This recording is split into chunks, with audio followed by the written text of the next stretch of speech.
APA, what's going on, my dude? You used to actually be considered like an MVP candidate in this league. People were really hyped for your future. Now it looks for real. Like, are you just stuck on a champion pool you can't play? Like, I can't see how you're going to get your strengths back in, mate. Like, if you're playing the Azir and stuff, I'm not feeling it. So where are we going on the Team Liquid side? Where are we going? Well, It's probably what they're asking themselves and writing on a blackboard. Let's try and answer for them. Yeah, well, we can definitely start with APA, the conversation about APA. Like, I think in terms of, yeah, definitely he played things that we don't necessarily like place him on, but that's the game. Like right now, like what he was picking is the meta. It's like you're playing Azir, you're playing a game of Aurora, playing a game of Galio. Like these are champions that everybody plays and you should be playing. Like that game one definitely like stood out.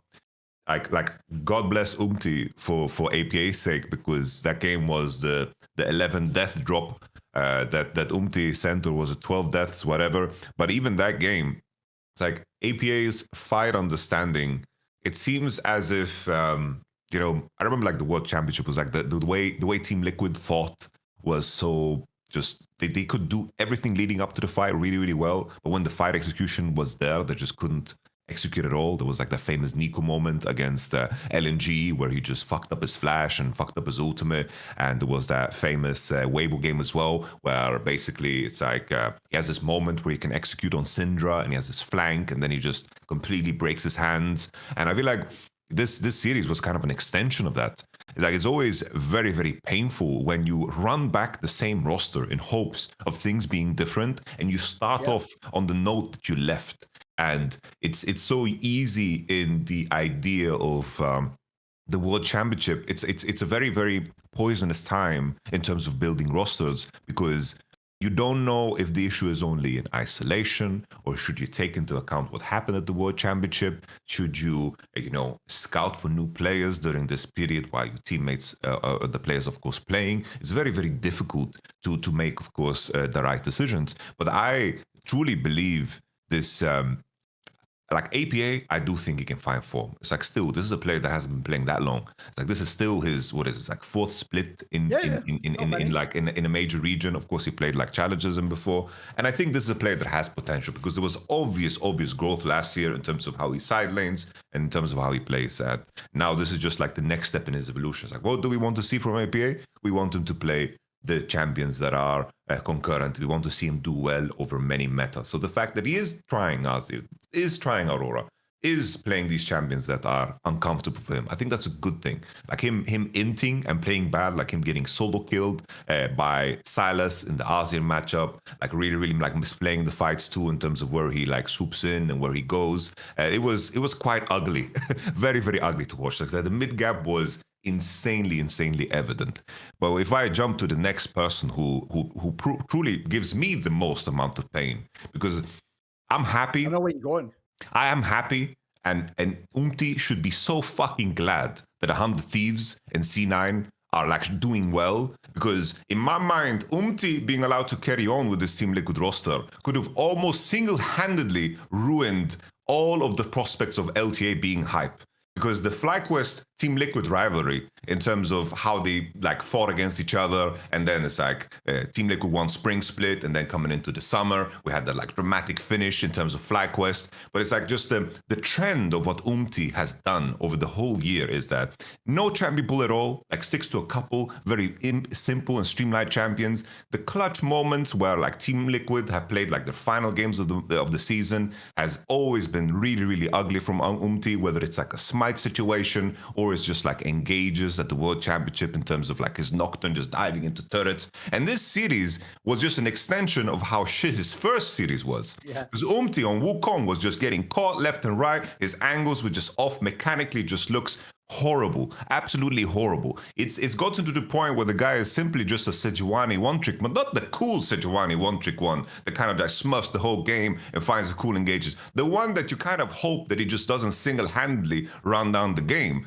And in my mind, when I see just starting on the same note, even worse than last year, I'm just thinking the FlyQuest Team Liquid rivalry is just completely fucking dead. Because as the Fearless is going to extend and is going to get worse, will just be more and more exposed. Because I think that he just really, really stops the whole ceiling of this team. Like, this team cannot get better than last year, in my opinion, as long as Umti is on this team. And for me, that brings like just a lot of pain to me, because it's like, sure, they defend him, they say he's very important for comms and shit, but at this point, it's like, bro, you have impact in Code JJ. You could implement junglers into that spot, because it's a fucking import. It's an import slot, and it's Umti. And it really just brings me pain. It's like his Xin Zhao game was awful. His Zyra game was disgusting. His Vi game was so fucking trash that it was so close that it would just ruin the entire LTA. But God bless, 100 Thieves and C9, they're doing good. So maybe we have some other matchups that can get interesting and can get spicy for FlyQuest.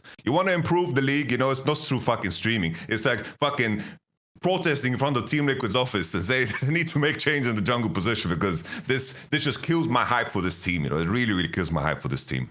Maybe instead of trucks for Team Liquid, it'll just be like those little electric scooters. You just come along on one of those with like a piece of cardboard, like, no more Umpty. Umpty, there's no need for Umpty. Because, by the way, I agree with what you said at the end there. Here's the problem if you're Umpty. Bro, you're an import. You are aware if I just took River out of that team and put him in your team, holy fuck, that team would go to the moon. What are we talking about? Like, because that's the problem he has in that team. We want to give you credit because he used to be one of the players, if you used to watch LCK about 8 years ago, who was stuck on those bad teams, and he looked all right. He'd be on like Jinair, whatever the fuck, and they were just trash-ass teams with like barely any actual players in the game. But then he'd do like a path thing, and he'd go, there's something to that game. Emily Randolph used to tell me she had like a soft spot for this player. Then you hear them come to America. Look, even though he tried to do that thing that you all do to him in America, where you arrive and you all teach him like fucked up slang and like rude things to say, and then you think it's funny when they don't know English and they say the rude thing, but then later on they'll just go like, and I hope you die in the next game, and then they're like some in real life, like, and then they're like, oh, I apologize for my statements. I should not have said that about GAM Esports. They are a very good team, and I think that I should. You all did that to him. You all told him you want more personality than it is to me. Whoa, stop the personality. It's too personal. It's so much personality. Yeah, you pissed me off with your personality now.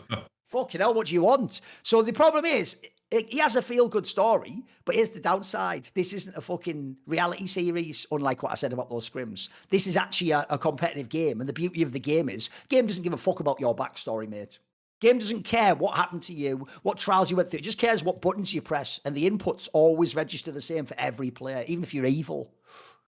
Could do something there. Let's just leave it there. Just leave it there. Leave that to marinate. You all know what I'm thinking. Even if you're evil, at the end of the day, you can still hit a Tristana shot, Buster or not. I'll tell you what, that is a fucking Buster shot. I'll tell you that right now. So one of the problems I have is, mate, there's just players that are better though. And when you play bad, it's like Yamato said, we don't just think you played bad. You managed to play bad with Impact, probably the best weak sider ever to play in the West, by the way. He's up there with my boy Odoam there. You play with Core JJ, who, if you don't know, the nickname behind the scenes in LCS for years was Picasso, because he's so genius what he is painting, no one can even conceive of it or understand it. So I always say, that guy was a genius because they gave him the MVP at fucking support role in NA. What?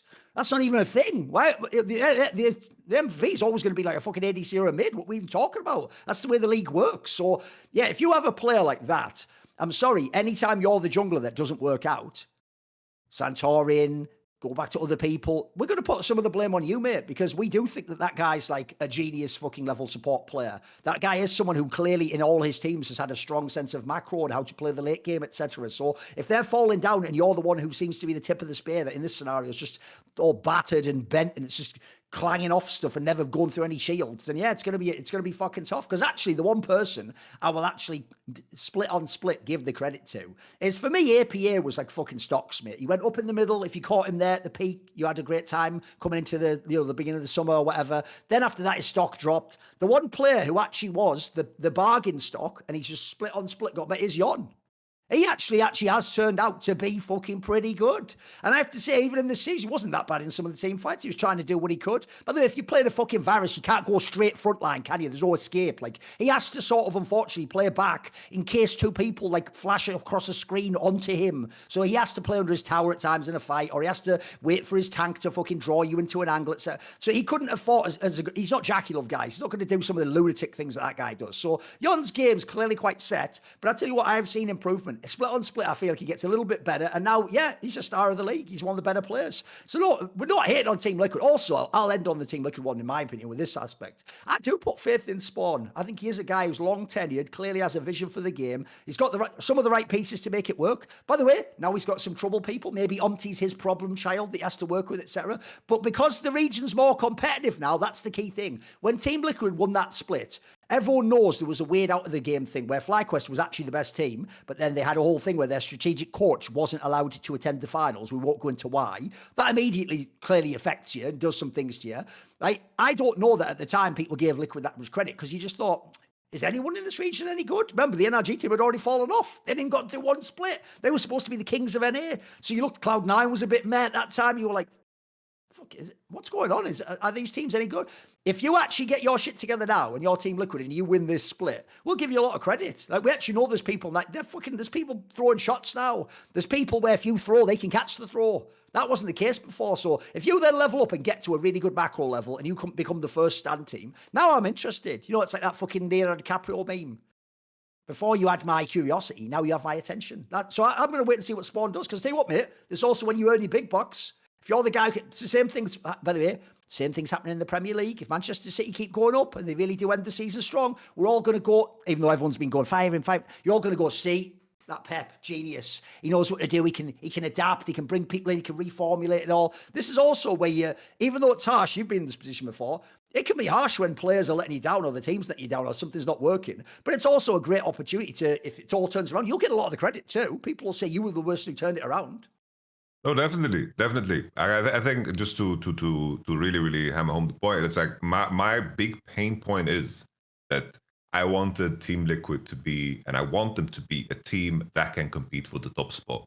And I don't see the vision right now with Umti, because last year, like for example, the FlyQuest finals, it's like you can see based off of, especially with junglers, it's like how much, like with other roles, there's certain elements that pro players have respect for. It's like usually it's like if mid laners say a different mid laner is good, is usually due to him laning.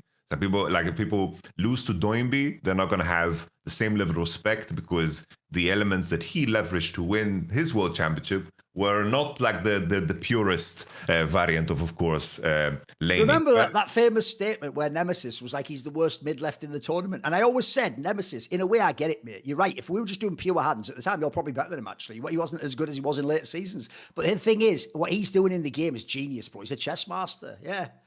And it's like Chovy is everybody, like every mid lane is mid lane, right? It's like if you want to learn a matchup, you look at this guy. It's like that's what people have respect for. With jungle, the assessment of junglers is very, very accurate in terms of like what is important. And it's just like in the interview of like Inspired in terms of how he viewed Umti coming into their finals. It's like he knew already that this guy is just gonna play Sejuani, Maokai, Xin and maybe like Vi. And that's it. It's like those are like the stock standard picks, and you can get pretty far with those. But that series ended off of like a disturbing Umti Lilia game, and this was of course a year where there were many periods where like Brand and Lilia and like Nidalee, like these champions were super strong. And I think just in terms of like the long-term prospects, like especially now in Fearless, it's like Umti is a player that is going to be fucking exposed. In terms of how fluid you can be with meta changes, Umti, it's like CodeJJ and Impact are similar in the sense that they like to play a set view of champs. I think CodeJJ can go deeper into the pool with the range support because that's something that he just has ingrained in himself. So maybe not super true about CodeJJ, but Impact definitely, it's like he basically put his champion pool in basically the effect that he needs to be ready for lane swaps and be strong in lane swaps. And Impact and CodeJJ are like some of the strongest role players ever to play in the West. So it's like those are the players that you want to have that role. And I think they're going to be missing the firepower from jungle because I don't see the upside right now for Umti. It's like when jungle is going to be facing off against Umti, it's like the other junglers in the league when it comes to Inspired or River, as you mentioned, and Blabber, they all are always going to have an edge over Umti. And they're going to try to band-aid the gameplay with some, Maokai stuff. But everybody knows this now. Everybody knows this. And it's a player that can be targeted because APA is not going to pull the same amount of bans like he did in the past. Like there's not going to be like a Ziggs game ban, like Ziggs ban every game, a Nico ban every game, or like Aurelion Sol or something. So as the team lands, I just think that their weaponry and is just so cut in half by the simple notion that Umti is here, because I can't believe a player like fucking 8-9 years into his career to find some new level of mechanics to like express himself with. But if they find somehow a way to piece it together, I'm with you, bro. Spawn to the moon. Like if they manage to find a way to function and be like a fucking powerful engine again with the pieces they have, damn, I would be very, very impressed. Also, here's what a hater I am. I'll just point this out. In the same way as I always hated NA trash talking EU, because it's like I'd look over and you're just carried by either EU players or fucking Koreans, and I'd be like, where's the NA part? Like, what are you talking about? In the same sense, right now, you're all going, and NA was above EU at the last World. So I'll just throw this out there for you. It's obvious. So FlyQuest, they're actually European coaches, some of the best Europeans ever. In Team Liquid, you've got an Australian, and one of your carries is Australian too. You go across Reapered, Cloud9, give me a fucking break. You know what I mean? Not these people from NA.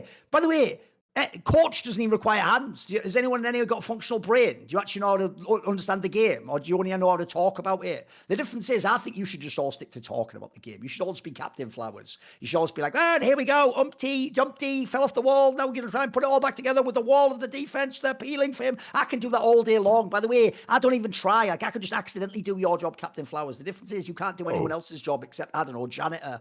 Because you're cleaning up the team fight, and he's coming in, he's mopping left, he's mopping right, he's MOP, anti-up bitch, because this team fight just went to another level. He's pushed all in. Like, I can do that all day long, mate. It's easy. That's the goal, man. You gotta walk on him like that, bro. Come on, man. His skill is evident, bro. You got beef with him too. Don't tell me you got beef with him too. Yeah, because when that Danny shit came out, when that Danny shit came out, he was one of the people who didn't say anything, even though if you remember, he was actually, I believe, paid by Evil Geniuses to be in that video bragging about worlds, where it was like worlds. You remember that one? Like he was in that fucking video, if you don't remember, flossing with someone who, this is all I need to know, Yamato. I was so successful in putting the truth out there about that person. They didn't just leave the company as CEO, Yamato. They changed their name. They had to change their name so that then when people Google them, they don't find that same person. Like I'm on some sort of level, bro, where like you have to like go to like a fucking alternate dimension when I fuck with you. You know what I mean? Like you just have to go to like the dimension where Thorin doesn't exist. That you just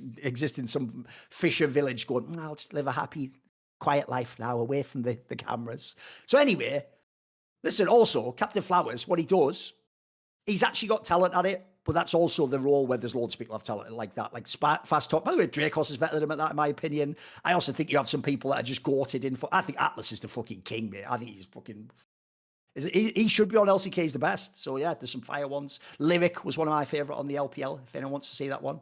So anyway, then he also did what I think's the maddest angle of all time. When I brought up to Captain Flowers, like, essentially, like, well, you just had shit to say about Danny, and that was like a fucked up scenario. And somebody who I believe her and his girlfriend Ovley had even called that woman her friend. So one of your friends is doing this to players. You have nothing to say. And then his clapback was, "Oh, I thought you had me blocked on Twitter from when I called you Joffrey Baratheon." And he was looking around like, "Did I do something, guys?" It's like, what even is that clapback? What? What clapbacks? Like, sir, we found all these dead bodies in your basement. Yeah? Well, didn't you one time ban me on Twitter? Who's sensitive now? What? Like, tape this area off, bring in the police. Like, you know, what are you talking about, bro? So anyway, listen, everyone gets the clapback. You have to understand that, Yamato. But I do it on my platform where I'm powerful. Not on, he has more Twitter followers than me, probably. So I do it on here where I have the mic.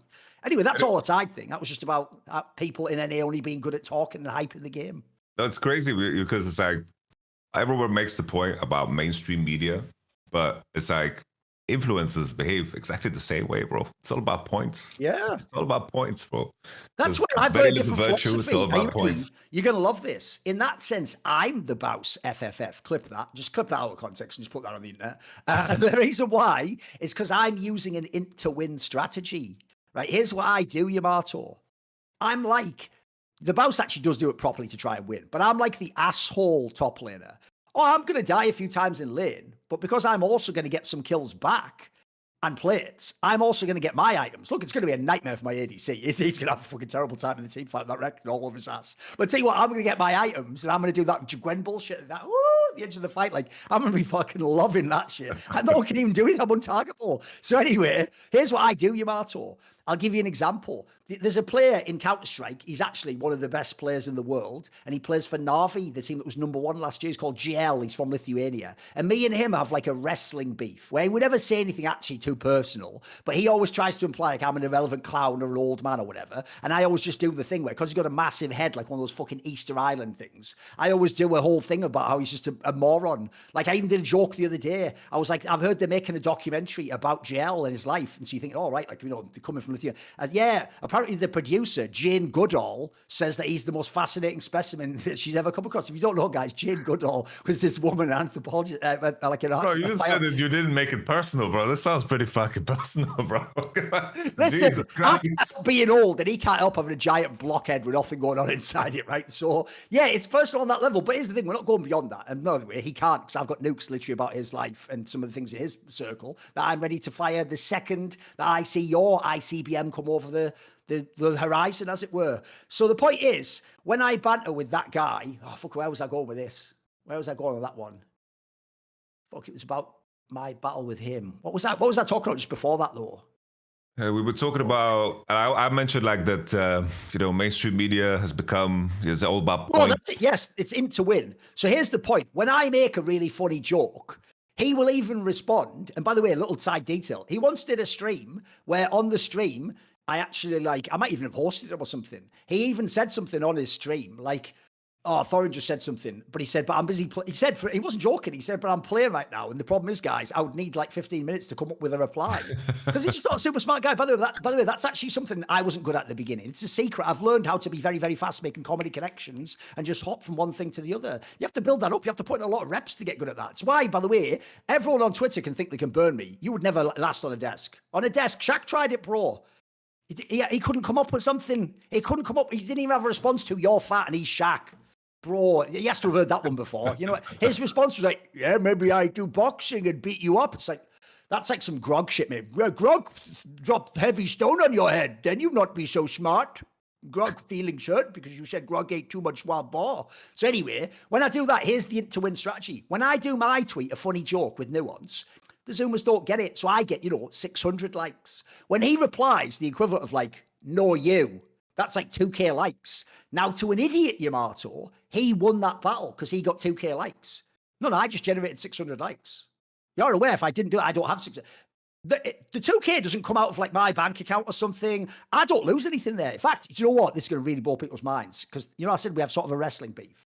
We're both benefiting off this. Both our fan bases are loving this and they're loving the dynamic. We're actually elevating each other's brands and creating a storyline a la wrestling. Out of all this, and now people are going to want to see us fight at SummerSlam, whatever the analogy you want to put in for Counter-Strike would be. I won't say more than that. I'll keep it tangled out there. Delicious in it. So anyway, just wait for fucking WrestleMania. That's all I'm saying.